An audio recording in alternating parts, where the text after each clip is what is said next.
Howdy guys, today we're gonna watch why 94% of the population of China lives on the east of a certain line. So it could be really interesting, let's watch. Alright guys, so why 94% of China lives east of this line? I think I know why. Geography. China has, if we look at this picture, can we watch it? Yeah. We got like the Gobi Desert over here, the Himalayan mountains over here. I don't know much about this part, but I'm guessing it's just more wasteland. And this, on the other hand, we've got like the Yangtze and Yellow rivers over here. So this creates like very fertile land, plus of course all the port cities that are really massive on the Chinese coast. So I think if you combine those, you have just this line. But I don't know. Maybe I don't want to sound like a little know-it-all. This video is made possible by HelloFresh. No, this video is possible by me, guys. I'm a sponsor of this video. So if you like and if you feel like it, you can click the links in the description for my Skillshare marketing class, TikTok marketing class. Or I have many others. You can check that out. That's a way of supporting my channel and I would really appreciate it. Go to HelloFresh.com. And of course, follow me on Instagram because I've been getting in touch with some of y'all that follow me and contact me through Instagram. So if you'd like to follow my daily shenanigans, my daily bullshit, then you can go follow me there. Use the code RealLifeLore14 to get 14 free meals, including free shipping. The colossal population of China is a concept that's difficult for Westerners to understand. Yeah. With a population that's nearing 1.4 billion people, there are more people who live in China than in the entire continents of Europe, North America, and Australia all combined. Nearly 18% of the entire human population is Chinese, while China itself is the world's third largest country by territory. But despite this titanic population, I mean, it's insane. You got 18% of the population that's Chinese. You can also add India that has also 1.4 billion. There's another 18%, and 36% of the population of the world lives in just two countries. Population in this Fucking enormous insane, territory, more than half of China's land is almost empty. If you draw a diagonal line across the country from the frozen town of Heihe in the northeast across to tropical Taichung in the southwest, you will find that an overwhelming 94% of China's 1.4 billion people live to the east of this line, on only 43% of China's land, while only a mere 6% of China's population lives to the west of the line on 57% of the land. China's eastern half is therefore home to more than 1.3 billion people with a population density that's similar to Massachusetts throughout, while the western half is only home to 84 million people with a population density that's more similar to Kansas throughout. The difference between these two halves of China is even more abundantly apparent from space, where you can see the bright, glittering lights of civilization across the east, opposed by near complete darkness and emptiness across the west. So, almost like America in the 19th century, 21st century China has a vast, undeveloped, and sparsely populated western half. But unlike America, China's western problem has remained unsolved and relatively unsettled for thousands of years now. Nearly a century ago, back in 1935, a man named Hu Huanyang drew this map with this line across China. Published in the Chinese Journal of Geography, Hu discovered that 96% of the Chinese population lived to the east of his line, while only 4% lived to the west of it. At the time, China's population was only a third of what it is today, with about 500 million people. I mean, and damn. her territory was For the significant. time, that's still a shit ton of people. I mean, you gotta remember at that time. And it's still more than most countries today. Significantly larger with the inclusion of Mongolia. In the nearly century since that map was drawn, China has lost Mongolia. Her population has skyrocketed nearly 3 times from there to 1.4 billion, and she has seen the incredible chaos and upheavals of the Japanese invasion, communism, and the economic miracle that saw the nation's GDP per capita increase 17 times in a mere 4 decades that enabled China to soar into becoming the world's second largest global economy. And yet, despite all of that change, China's population imbalance between East and West has remained pretty much constant throughout. And it's been constant for thousands of years even before then, and nobody has ever been able to solve it. So why has this demographic problem existed throughout time? Well, there's many reasons why, but let's take a look at China's geography first. The easy answer is to simply say that the land east of the Hu Line is simply better suited for civilization and for sustaining larger populations, because sorry about that. By the way, just wanted to show you my massive bottle of Coke. it is. You've got vast open plains in the north that are flat, warm, receive tons of rainfall, and are easy to farm and develop, with two of Earth's largest rivers flowing across them. Of course, and you've got warm, gentle, rolling plains hills in the south that receive even more rainfall than the north does. Directly adjacent to these plains are a nearly unbroken chain of mountains that run completely north to south, save for a very tiny corridor here along the Yangtze River that leads into the Sichuan Basin, a huge, hidden, flat field that's completely Sorry guys, fucking surrounded by hating me, mountains. but I'm gonna keep eating, alright? I did myself a couple of sandwiches, so be jealous about my food.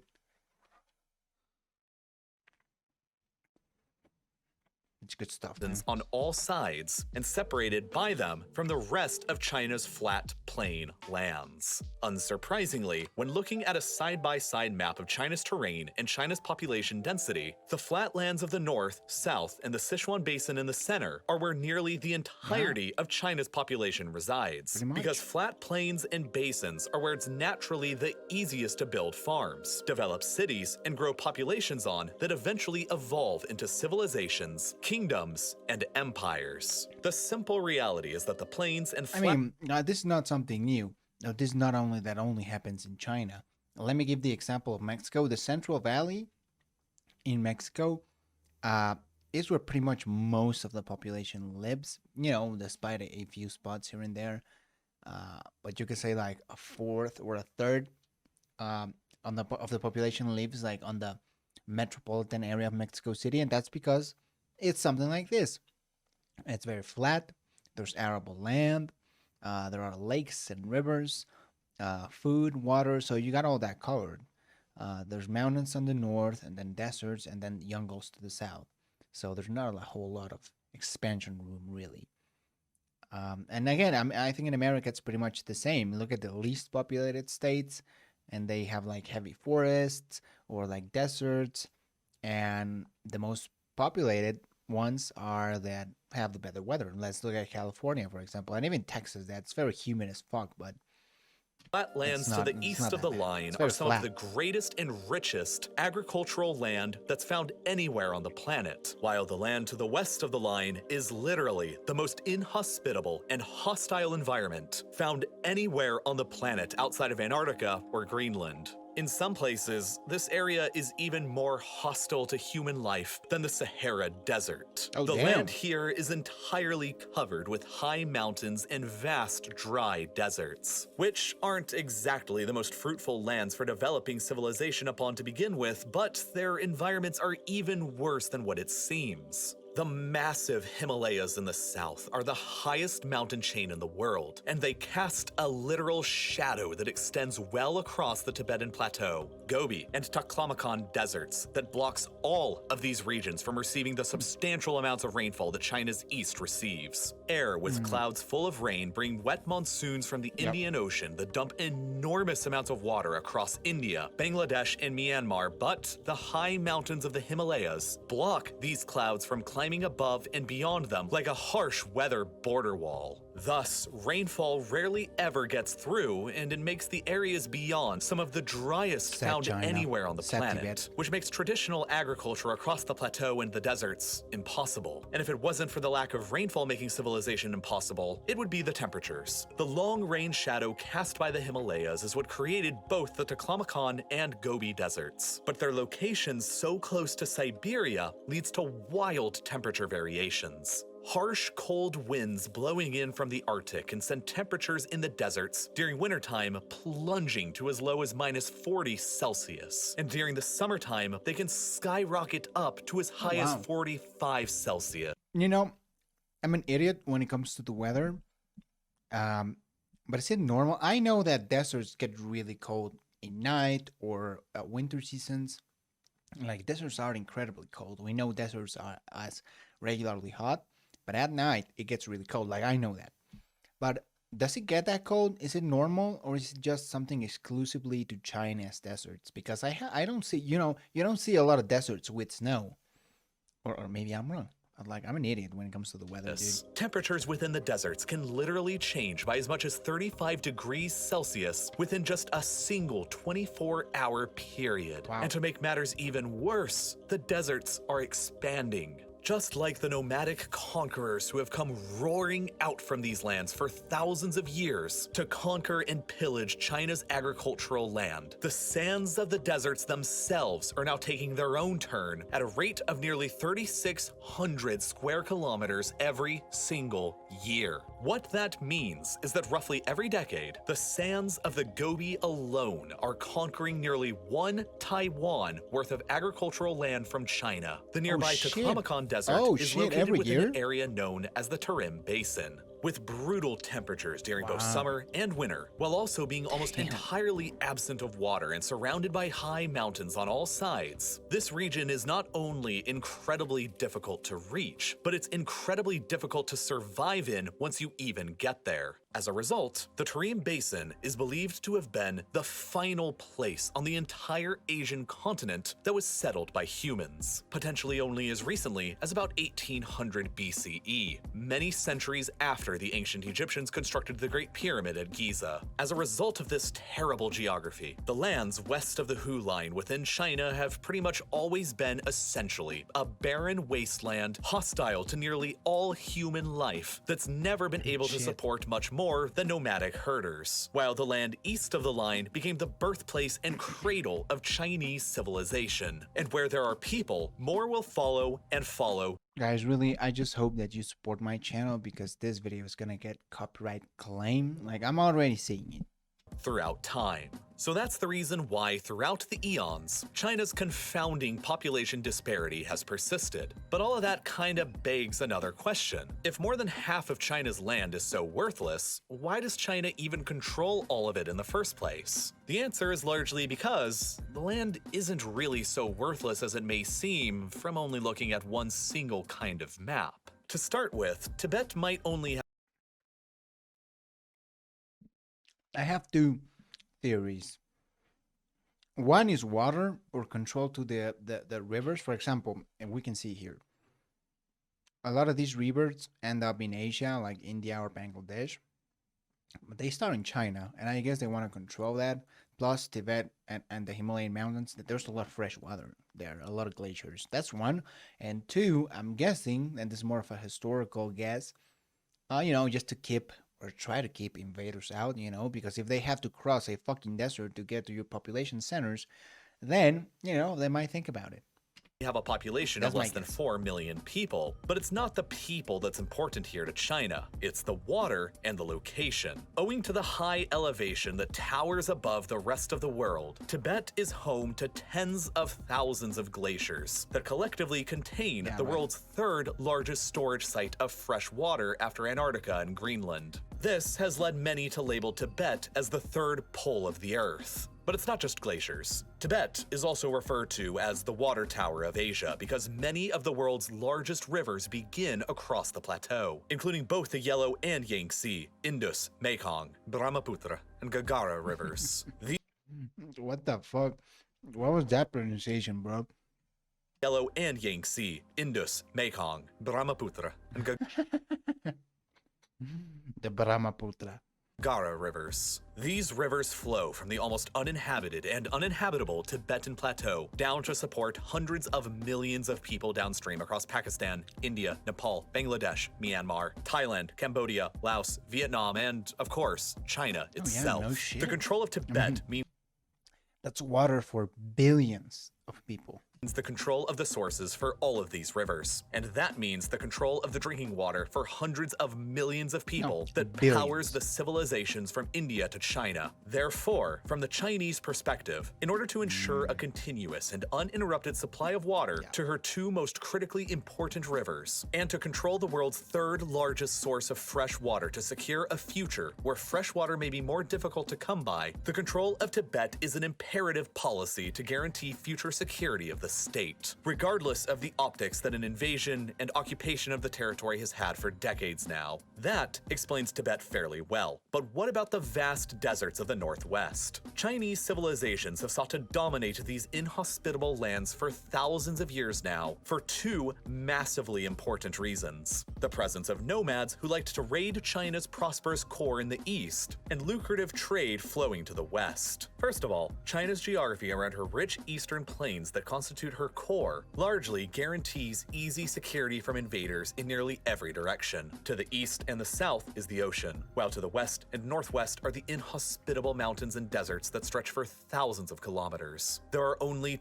two historical weak points to this natural armor here and here. Here, the core central plain of Chinese civilization stretches uninterrupted from beyond the rich Yellow River Valley into the steppes of Manchuria and Central Asia, without any natural barriers to slow them down. The various nomadic steppe hordes like the Mongols, the Tatars, the Huns, and many others who lived across these steppes throughout history on their horses could always launch raids or conquests into the richer lands of China for loot and plunder. For thousands of years across numerous Chinese dynasties and even more numerous invaders, attempts were made to plug up this gap with fortifications and walls that over time eventually evolved into what we know today as the Great Wall of China. The other weak point in China's armor was much smaller and located across a tiny strip of land here, known as the He Corridor. This is an extremely narrow stretch of land through the western wastelands that's fairly easy to traverse across because it's relatively flat and dotted by oases throughout, which pretty much acted almost like ancient gas stations for travelers and invaders alike who were moving across it. Flanked by mountains to the north and south and surrounded by some of the world's most inhospitable environments, the corridor acts like a natural pass that leads for nearly 1,000 kilometers directly from China's rich core central plain straight to the Tarim Basin and Central Asia in the west. For millennia, steppe nomads from Central Asia could use the He Corridor almost like a funnel or a highway to rapidly transport themselves and their horse armies directly into the core open plain of central Chinese civilization, which gave Chinese states a difficult conundrum. Was it cheaper to bribe the nomads to halt their raids, or to lead military campaigns into the west to stop them?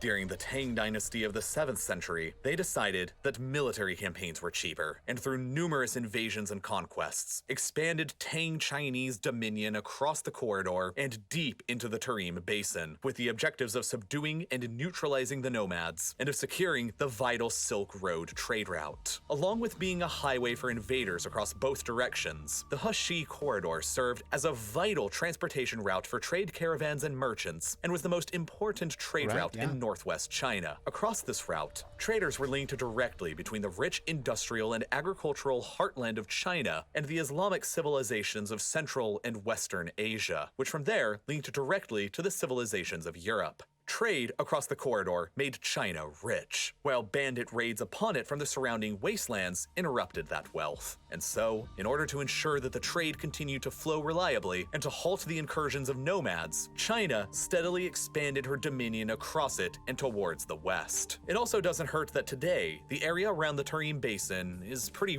rich with oil. Throughout the 80s and 90s, the China National Petroleum Corporation discovered 26 oil and gas-bearing structures across the basin that are estimated to contain approximately 16 billion. I said it once, and I've said it multiple times. If you ever come to Mexico, buy one of these, and DM me on Instagram or add me on Twitter, and see what's your reaction. These are spicy as fuck.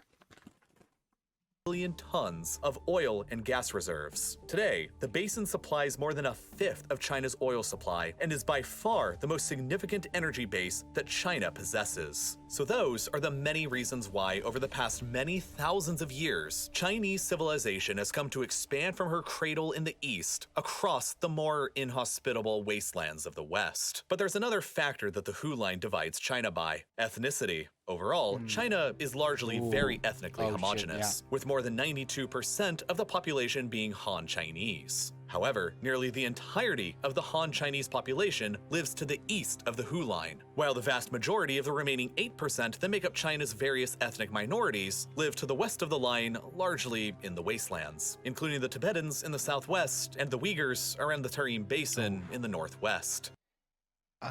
Many people, when I don't remember what video it was. It was a video, I think, unrelated to China, but China was mentioned. And a lot of people were like, yeah, Chinese people are kind of racist. And, that word gets thrown around a lot these days. And I don't want to offend anyone who's Chinese. You're right. I'm not generalizing, but there's simply like people saying there's a lot of racism in China, dude. And not only to like foreigners, like for example, if I went to China, I would probably experience some racism, and even white people that go, like experience some sort of racism, But the minorities living in China, that's where it's really fucked up. I don't know if you guys you guys have probably heard about what the Chinese are doing to the Uyghurs or the Chinese Muslims, which is pretty fucked up, like destroying their culture, putting them in allegedly concentration camps. And it's hard to investigate this stuff because it's dangerous being a journalist in China, very, very dangerous. And these people are located in, like he said, wastelands. So it's even harder to kind of track them, track these situations. But it's sad. It's really, really sad.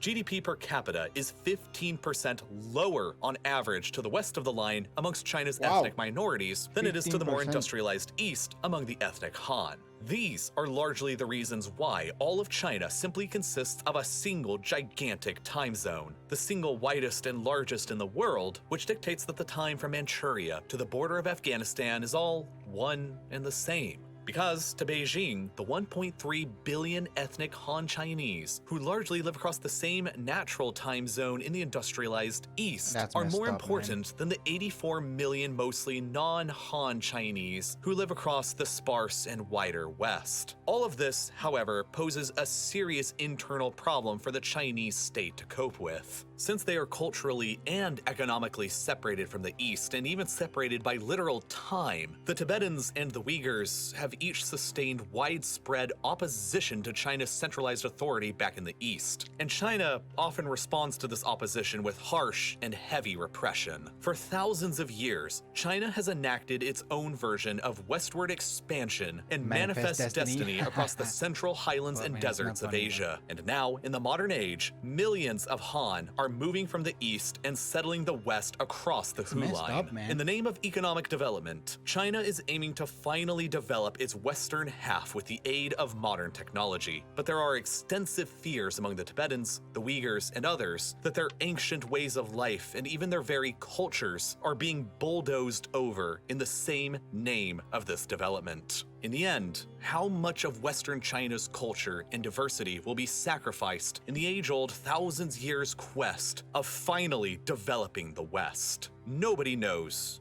and almost nobody has high hopes. Last year, around when COVID was just beginning, I decided to... Oh, it's complicated when we talk about China. I remember having a debate back in school, and let me change the view. All right, the reaction is over, so if you want to click off, then you can click off. But let's chat a little bit. When having a debate in school, in high school, I was really into debates at that time.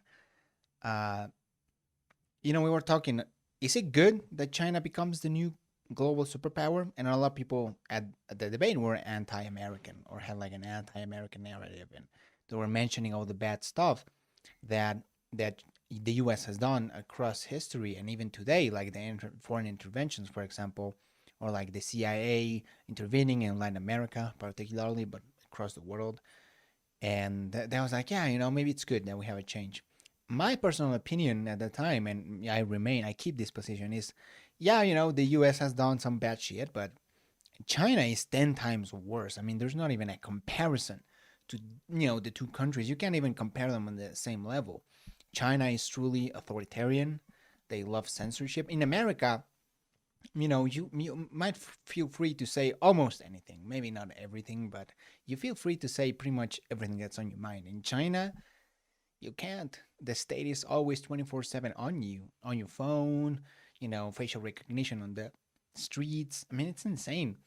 The massive surveillance that Chinese state has. So if China becomes the new power, plus they are doing massive investments in Africa and even here in Latin America, they are doing huge investments, and they're gonna want their investment to be paid back, and maybe not on money, but on alliances or on security alliances or financial alliances, whatever. So it's dangerous. I don't like the idea of China being the number one superpower. But I think the economic crisis and the Evergrande thing is proving that China is still not ready to be the global superpower. I think it's way too early to say that China is a superpower. I think the US is still number one, and I think it's gonna remain that way for at least a decade. So we can feel safe at least for now.